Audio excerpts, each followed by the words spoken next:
어제 제 딸아이이자 우리 교회 청년인이 저한테 영상을 하나 보냈어요. 그 유명 프로그램인데 그 중에 하나인데 아마 김명섭 찾기라는 건데 이게 어떤 내용이냐면 김명섭이라는 사람이 여행 티켓을 이제 비행기 표를 있었는데 못 가게 되어서 환불을 하니까 환불 금액이 너무 적더라는 거예요. 그래서 이걸 어떻게 할까 하다가 양도를 할 수 있다라고 해서 그럼 뭐 몇만 원 정도를 양도를 하면 되겠다라고 했는데 그 조건이 이제 외국 여행 항공이니까 영어 스펠링이 똑같아야 이름이 똑같아야 되고 대한민국 국적인데 이거를 아마 이분이 SNS에 올려서 김명섭을 찾습니다라고 해서 이제 이슈가 되고 많은 사람들이 거기에 관심을 갖게 되었고 그 처음에 시작은 그렇게 시작했는데 나중에 그것을 보고 기업에서도 여행 경비를 대겠다라고 하고 뭐 또 집에 남아있는 버스 티켓도 주겠다라고 또 이런 일들이 벌어지면서 어떤 이슈가 되어서 아마 그 프로그램에 나온 것 같아요. 근데 제가 유심히 보게 된 이유는 그 이야기 가운데 이렇게 그 혜택을 받은 김명섭 씨가 이제 나와서 그러는 거예요. 자기에게 티켓을 준 김명섭 씨에게 또 이야기하는 거예요. 왜 이런 일을 하느냐라고 했을 때 티켓을 준 김명섭 씨가 하는 말이 나도 누군가에게 도움을 받았고 그래서 나도 그렇게 행하는 거다. 기업들 그리고 자기를 후원해 준 분들에게도 이메일로 물어봤더니 거기다가 그렇게 당신이 행복하다면 그것을 이어가는 것이 좋겠습니다라는 거였다는 거죠. 양도하겠다는 마음을 가졌던 그 김명섭 씨는 어디에서 그런 영향을 받았을까요? 아마 뭐 책일 수도 있고 자기의 삶의 철학일 수도 있고 가정 교육일 수도 있고 했는데 어쨌든 영향을 받아서 그 영향을 받은 것을 이제 전해준 거죠. 그것을 우리가 영향력이라고 합니다. 영향력이라는 건 참 좋은 겁니다. 많은 사람들의 영향을 끼치고 싶지요. 그런데 실제로 그렇게 많은 사람에게 영향력을 끼치는 사람은 없습니다. 그렇잖아요. 그런데 나도 모르게 사실은 누군가에게 영향을 받았고 그리고 나도 누군가에게는 영향을 끼치고 있다는 것을 우리가 잘 알아야 되는 거죠. 그러니까 긍정적인 영향을 받고 내가 그 긍정적인 영향을 나도 모르게 흘려보내는 것 이게 정말 중요한 겁니다. 그렇게 생각하면 영향력이라는 것은 참 중요한 겁니다. 내가 부정적인 영향을 받고 있다면 나만 가지고 있으면 되는데 그게 나도 모르게 부정적으로 흘러가고 있음을 우리는 잘 알아야 되는 것이지요. 그래서 우리는 조그마한 일이라도 좋은 영향력을 받고 좋은 영향력을 가지려고 이제 노력해야 되는 것이지요. 오늘 엘리 대제사장이 나오는데요. 엘리 대제사장은 가정에서도 보면은 성경 본문 말씀을 보면 자녀에게도 긍정적인 영향은 못 미친 것 같습니다. 2장에 보면 그 아들 옴니와 비나스가 이제 제사장 직분을 감당하는데 그렇게 잘하지 못해요. 아니요. 오히려 예배를 우습게 여깁니다. 회막 문 곁에서 여인들과 동침하기도 하고요. 또 예배 제물로 가져온 것들을 이제 삶아서 같이 이제 예배자들과 또 예배 드리는 자들과 제사장이 같이 이렇게 나눠야 되는데 자기만 갖고 싶어 하고 그 끓는 가마 속에 갈고리를 넣어서 휘휘 저어서 걸리면 이제 자기 그냥 가져가 버리고요. 또 자기가 생고기가 먹고 싶다고 해서 그 법을 어겨버리고 생고기를 달라고 해서 막 협박하고 해서 생고기를 가져가게 하고요. 근데 이렇게 엘리 대제사장이 그런 모습을 보고 가만히 있었을까요? 아마 처음에 잘못을 지적했겠지요.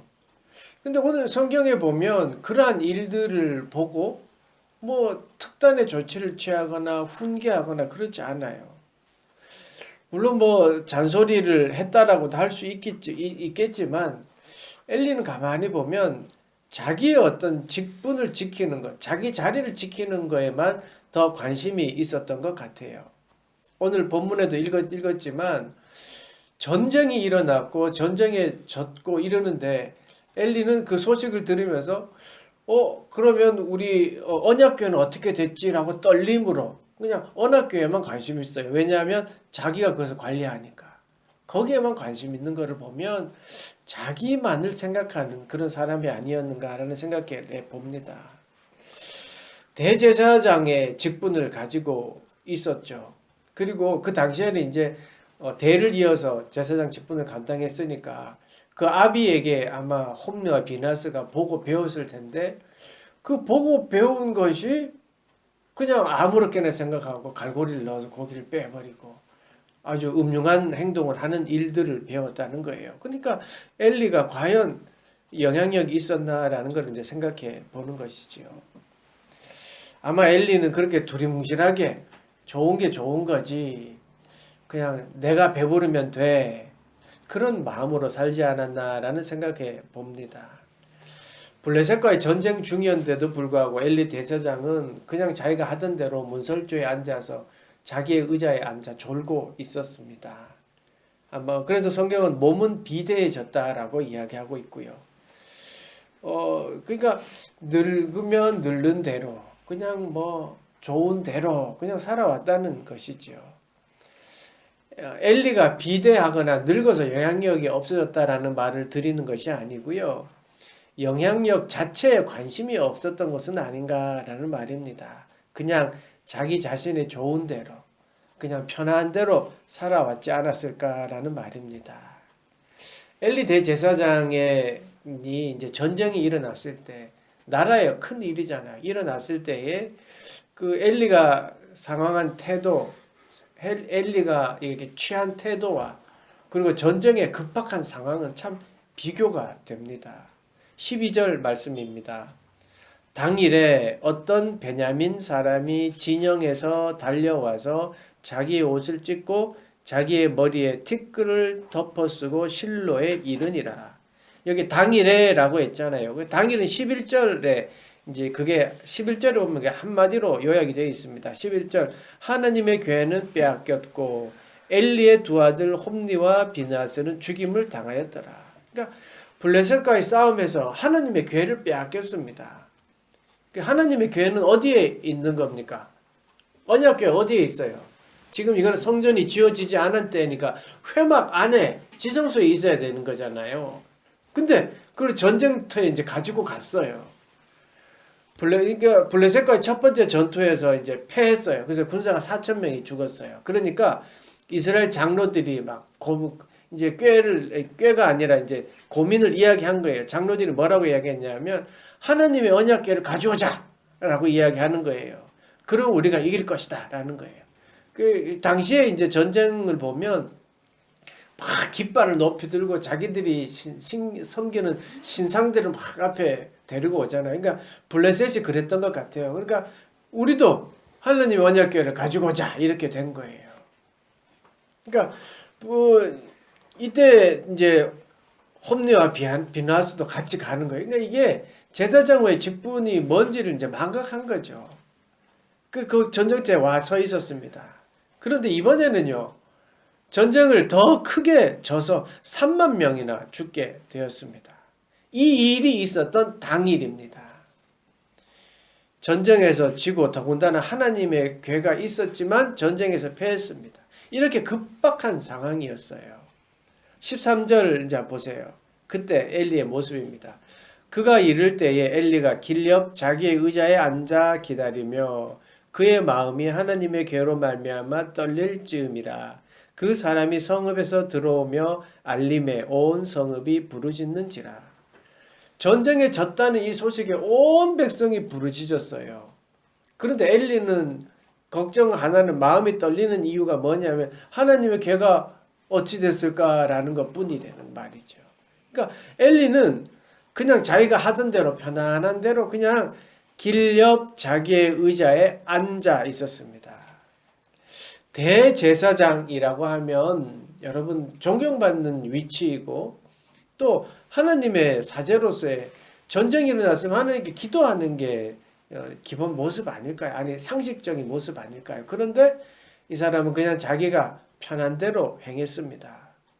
급박한 전쟁 그리고 울부짖는 백성들과 참으로 비교되는 모습입니다. 14절 보십시오. 14절, 15절, 16절, 17절입니다.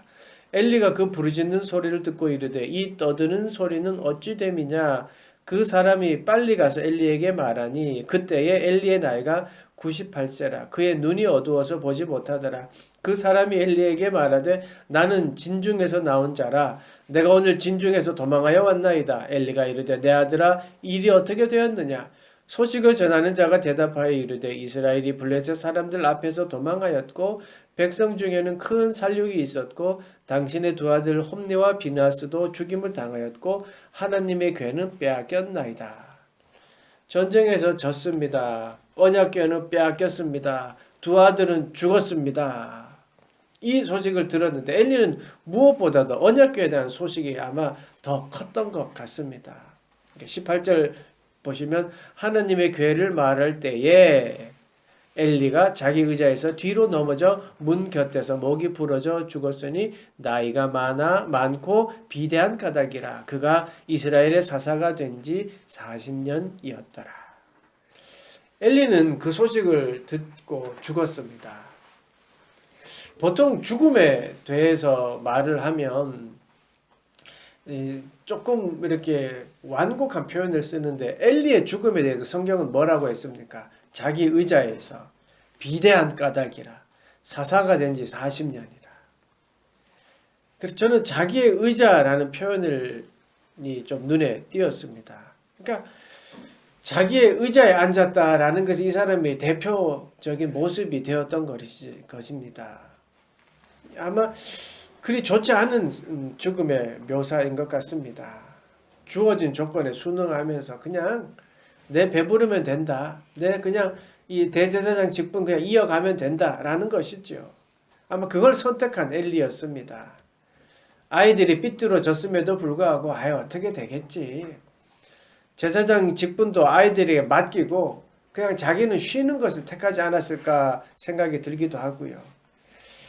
아이들이 컸으니까 잘하겠지라고 그냥 회막을 떠났는데도 그냥 내버려 둔 거 아닐까 생각이 듭니다. 그냥 쉽고 편한 길로 가려고 했던 것은 아닐까 생각이 듭니다. 엘리가 죽음에 있어서 그 죽음을 표현한 모습이 자기 의자에 앉아서 엘리를 대표하는 그 문장이 저는 참 계속 눈에 띄었습니다. 대제사장으로서 또 사사로서 40년을 살았는데 그가 하는 일은 아마 이제 성경 여러분 사무엘서 읽어서 알겠지만 사무엘이 하나님의 음성을 들을 때 하나님의 음성이다. 너 주님 듣겠습니다는 말을 해라 라고 했던 것. 그 이외에는 지금 이 모습인 것이죠. 엘리가. 그러니까 영향력을 끼치는 삶의 모습은 아닌 것 같아요. 그냥 자기 자리 지키는 데에 관심이 있었다는 겁니다. 여러분 영향력 참 좋은 건데요. 영향력을 또 가만히 생각해 보면요. 영향력은 관계에서 시작됩니다. 관계가 있을 때에 그 영향력은 극대가 되는 것 같습니다. 여러분 스티브 잡스라는 분의 영향력을 그 사람의 인으로 인해서 우리가 영향을 참 많이 받잖아요. 간접적인 영향을 많이 받고 있는데 만약에 이 스티브가 친구라고 생각해 보세요. 그럼 그 친구가 나에게 해준 말, 직접 내가 그 말을 들었다라고 한다면 그거는 최고로 영향을 받은 것과는 천지 차이겠죠. 왜냐하면 친구라는 관계가 있기 때문에 더 크게 영향을 받는 것이죠. 엘리 대제사장이 열심히 자기 일을 하면서 자녀들에게 잘 가르치고 정말 자녀에게 아비로서의 역할을 충실히 잘하는 그런 관계였다면 아마 홈리와 비나스가 이렇게 아무렇게나 살지는 않았을 거라는 생각이 듭니다. 가정의 달이라고 하는 5월도 벌써 반이 지났습니다. 각각의 날들이 가정을 생각하게 합니다. 가족을 생각하게 합니다. 어린이날 여러분은 어떤 생각을 하셨습니까? 어버이날 여러분은 어떤 생각을 하셨습니까? 오늘 이제 스승의 날인데 스승의 날 여러분들은 어떤 생각을 하셨습니까? 저는 영향력이라는 걸 한번 생각해 봤습니다. 지금 내가 부모로서 또 한 교회 목회자로서 어떤 영향력, 또 어떤 관계를 내가 가지고 있는가라는 생각을 해 봤습니다. 여러분, 사사시대를 대표하는 대표적인 구절이 뭐였습니까? 사사기 제일 마지막 절에 각기 사람이 자기의 소견에 옳은 대로 행함이었습니다. 우리가 혹시 살아감에 있어서 내가 그냥 옳은 대로 행하면서 그게 그냥 좋은 거다라고 그 영향력을 그냥 끼치고 있지는 않은가를 생각해 봤습니다. 짜장면이 좋으니까 짜장면 먹어.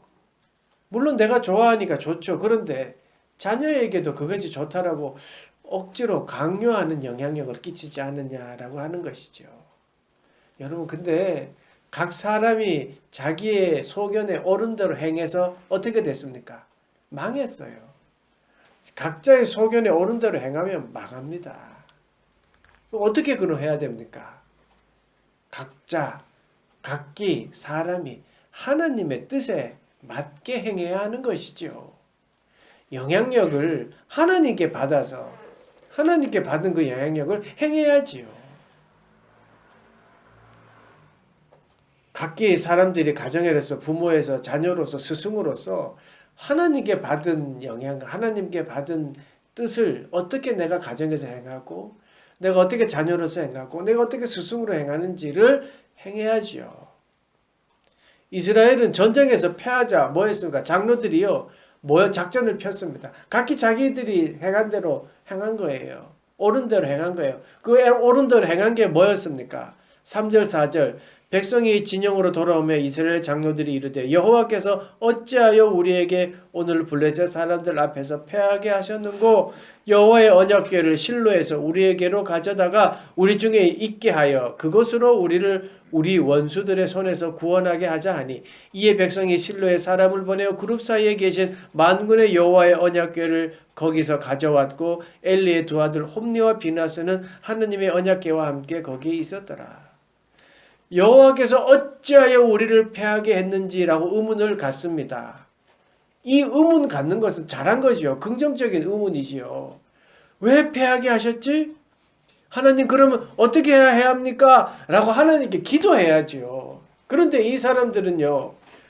하나님 어떻게 해야 됩니까? 응답해 주십시오. 이게 아니라 뭐예요? 결론으로 언약궤를 가져오자라고 합니다. 하나님의 뜻이 아니라 자기의 생각이에요. 하나님을 믿는 것이 아니라 하나님의 주변을 믿는 거예요.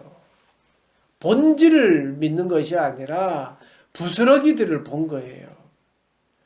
여러분, 이스라엘에게 있어서 언약궤는 약속입니다. 그죠? 하나님의 약속의 증표예요. 여호와 하나님의 언약 백성이라는 증표가 언약궤입니다. 여러분, 부부가 결혼해서 이제 사랑의 증표로 반지를 받잖아요. 그런데 반지만 사랑하고 반지만 닦고 이거 팔면 얼마다라고 여기고 반지를 준 신부를 또 신랑을 생각하지 않는다면 그게 어떻게 올바른 결혼 생활입니까?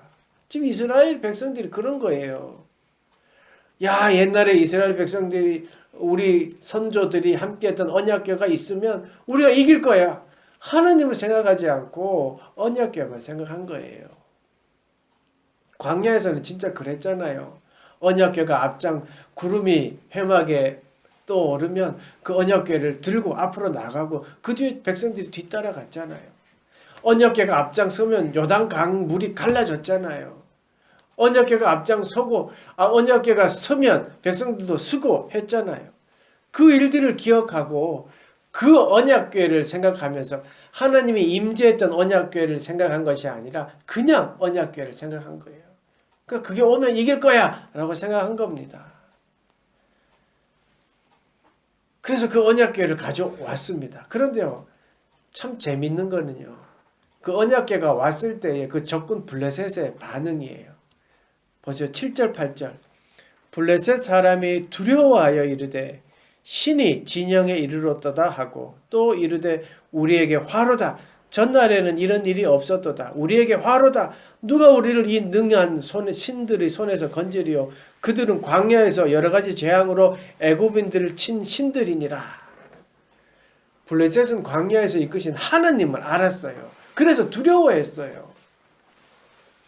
그래서 이들은요, 이제 이 전쟁을 우리 다 잡아야 돼. 우리 장정처럼 싸우자. 이렇게 결단하고 막 싸우잖아요. 중요한 것은 블레셋은 언약궤를 보고 두려워했어요. 왜냐하면 그 하나님을 알았기 때문에. 하나님이 인도해 주신 그 하나님을 알았기 때문에 블레셋은 두려워했는데, 이스라엘은 하나님을 본 것이 아니라 언약궤만 봤어요. 아, 언약궤가 있을 때 이겼지라고 하는 그 과거를 봤어요. 언약궤를 보고 이스라엘은 하나님이 택한 백성이라는 하나님과 이스라엘의 관계를 본 블레셋은 두려워했는데, 이 관계는 영원할 거야 라고 생각했던, 그리고 그 관계에 관심 없었던 그 이스라엘은 하나님이 떠나셨으니, 그 언약궤에 함께하지 않았으니 전쟁에 패하고 말았습니다. 정작 하나님의 백성이라고 불리었던 그들은 하나님과의 관계에는 관심이 없고 하나님으로 인해 빚어지는 어떤 기적적인 일들에만 관심을 가졌습니다. 여러분, 우리가요, 하나님 존재 자체, 하나님에 대한 본질에 관심을 갖지 않으면 이렇게 됩니다. 세상 사람들은요, 하나님을 본질을 알고 이야기해요. 아유, 하나님 믿으니까 잘 되겠지라고 해요. 그런데 우리는 하나님을 믿는다고 하면서 오히려 더 불안해해요. 저들은 믿지 않는 사람들은 우리 보면서 아유, 기도하는 사람이니까 라고 조그마한 기대감을 가지고 있는데, 하나님을 믿는다고 하는 우리는 그 조그마한 기대감까지도 소멸해 시켜버리잖아요. 오히려 더 옹졸하게 신앙생활하고 더 나누지 못하잖아요. 믿지 않는 사람들은 저 사람들은 하나님 믿으니까 그래도 너그럽겠지라고 하는데 그게 아니잖아요. 우리는 더 쥐어짜듯 월세를 올리고 하는 모습이 우리에게 있잖아요. 여러분, 하나님과의 관계가 없는 언약궤는요, 그냥 나무 상자에 불과합니다. 하나님의 임재가 거기에 없었습니다. 그러니까 당연히 전쟁에 패하지요.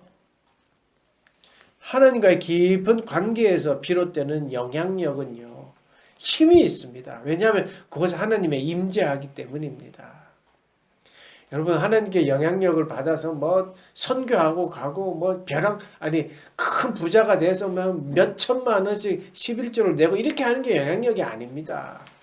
하나님과의 진실된 관계, 하나님 믿는 그 신뢰, 이게 그 사랑이 긍정적 영향력으로 흘러나가게 되는 것이지요. 사람으로부터 영향력을 받으면요, 물론 우리 예화를 들었던 것은 사람의 삶을 변화시킬 수 있습니다. 그런데요, 사람은 영원하지 않습니다. 혹 그 사람으로 인해서 상처를 받았으면 그 영향력은 그쳐버려요. 실망하게 돼요. 그런데 하나님으로부터 받는 영향력은 그렇지 않습니다. 하나님으로부터 받은 영향력은요, 향기가 되어서 나를 변화시키고 그것이 나도 모르게 펼쳐지고 흘러가게 됩니다. 내가 하는 것이 아니라 하나님이 하기 때문에 그렇습니다. 사람은 영향력을 주다가도 떠나가고 서로 관계가 틀어지면 거기서 영향력이 끝이지만, 하나님은 절대로 떠나가지 않으시고요, 절대 변하지 않으시고요, 절대로 변심하는 마음이 없습니다. 계속 좋은 영향력을 우리에게 끼쳐 주십니다. 사랑하는 여러분, 그러니까 좋은 영향력이라는 것은 무엇입니까? 내가 자녀에게 좋은 영향력을 끼치고 있다는 기준이 무엇이겠습니까? 내 생각대로, 내 뜻대로, 내 마음대로 내 자녀가 잘 자라주었으면 내가 좋은 영향력을 끼친 겁니까? 아니지요. 내가 지금 잘 먹고 잘 살게 되었고 또 잘 쉴 수 있는 엘리처럼 나만의 의자가 있으면 그러면 내가 잘하고 있는 겁니까? 내가 좋은 영향력을 끼치고 있는 겁니까? 아니지요. 본질을 잘 따르고 있는 것이 좋은 영향력입니다. 하나님 본질, 하나님을 내가 잘 믿고 있으면 그게 좋은 영향력의 시작입니다. 하나님께 내 눈을 두고 있으면 하나님이 말씀하신 이웃이 보이고요. 그 이웃에게 어떻게 해야 되는지를 보입니다. 여러분 마치 언약궤가 있으면 전쟁에 승리할 것 같다라는 그 헛된 생각을 가지고 있어서는 안 됩니다. 하나님을 생각하고 하나님의 영향력을 입으려고 노력하십시오. 그럼 하나님을 생각하고 하나님이 주신 말씀을 읽어야지요. 이렇게 내가 하나님과의 관계가 깊고 그 관계를 귀하게 여기면 그 하나님의 영향력은 극대가 되는 거예요. 그런데 하나님으로부터 빚어진 어떤 기적, 하나님으로 주시는 어떤 복들에만 관심을 가지고 있으면 그 영향력을 깊어지는 게 아니라 그냥 무슨 문제가 생기면 또 어떤 그냥 마음이 변심하게 되는 것이죠. 영향력이 있는 삶이란 것은요, 하나님으로부터 그 영향력을 받고 또 그 하나님으로부터 영향력이 흘러나가는 모습입니다. 그 사랑이 흘러오고 그 은혜가 흘러내리는 것, 이게 바로 좋은 영향력입니다. 죽음 앞에서도요, 하나님께 관계에 집중해야 되는 것이죠. 예수님께서 그러셨습니다. 우리의 스승 예수님은요, 죽음 앞에서도 하나님께 관계에 집중했습니다. 그래서 뭐라고 그랬어요? 내 뜻대로 마옵시고 아버지의 뜻대로 하라고 했습니다. 내 마음대로 할 거예요. 이거는 관계의 틀어짐이잖아요. 그런데 내 뜻대로 마옵시고 아버지의 뜻대로 하십시오라고 했습니다. 그리고 우리 예수님께서 사랑을 보여주셨고 사랑을 흘러보내셨습니다. 그 십자가의 고통을 아시면서 그 십자가의 사랑만이 온 인류를 구원할 수 있다는 걸 아셨기에 그대로 실천하셨습니다. 성령이 늘 함께 하시며 우리에게 말씀하시고 영향력을 끼치고 있습니다. 아니, 영향력을 주시고 계십니다. 그럼 우리가 어떻게 해야 합니까? 그 본질 예수 그리스도를 붙잡아야 됩니다. 하나님을 붙잡아야 됩니다. 하나님께 내 눈을 향해 있어야 됩니다. 그래야 하나님이 나에게 좋은 영향력을 끼쳐주시고 그 영향력으로 살아가게 됩니다. 사랑하는 여러분, 나에게 좋고 편안한 자기의 의자를 선택할 것인지, 영향력 있는 하나님의 본질을 선택할 것인지는 우리가 이 시간 결단해야 될 우리의 목입니다. 여러분, 우리가 무엇을 선택해야 올바른 영향력을 행하며 살겠습니까? 우리가 한 주간 삶 속에서 하나님의 영향력을 받기 위해 내가 선택하는, 또 그렇게 결심하고 살아가는 그런 여러분 되시기를 간절히 축원합니다. 기도하겠습니다. 하나님, 삶과 또 선택의 과정에 있어서 우리가 무엇에 가장 큰 영향을 받는지를 살펴봅니다. 하나님, 그것이 하나님이 되기를 원합니다. 하나님의 말씀이 되기를 원합니다. 하나님과의 관계의 깊어짐이 되기를 원합니다. 그래서 그 선한 영향력들이 나를 통하여 하나님이 일하게 하시고 향기로 흘러가게 하시고 빛과 소금이 되는 그런 우리의 모두가 되도록 축복하시고 인도하여 주시옵소서. 선택의 순간 하나님을 생각하는 우리 모두가 되도록 도와주셔서 좋은 영향력을 끼치는 우리 모두가 되도록 축복하시고 인도하여 주시옵소서. 예수님의 이름으로 기도드리옵나이다. 아멘.